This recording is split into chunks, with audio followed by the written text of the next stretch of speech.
আমি কইছি আমি স্বাধীনতা মুক্তিযুদ্ধে অংশগ্রহণ করছি, আমার জীবন শরীরে আমি মুক্তিযোদ্ধা।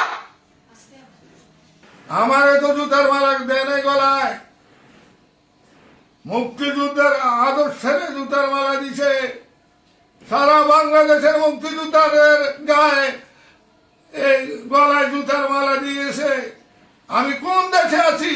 আমি যে দেশের জন্য এক সাগর রাষ্ট্র রক্ত গেছে সেই বাংলাদেশে আছি, না পাকিস্তানে সে বর্বর বাহিনীর পাকিস্তানে আছি? আমি এটা সাংবাদিক ভাইদের প্রশ্ন করি। আমার পেশাটা মা বামু এমন সময় ছেলেরা বাইকে তো নামি এমনি আমার ঠাত দিল। তা আমি তো সাদা মনের মানুষ, আমি গেলাম, কিরে বাবা আপনি আমার কেন ডাকলে? রে শালার বেলা, তোর মুক্তিযোদ্ধা শক্তিযোদ্ধা, তোর একটা জব করুন। আমি করে বাবা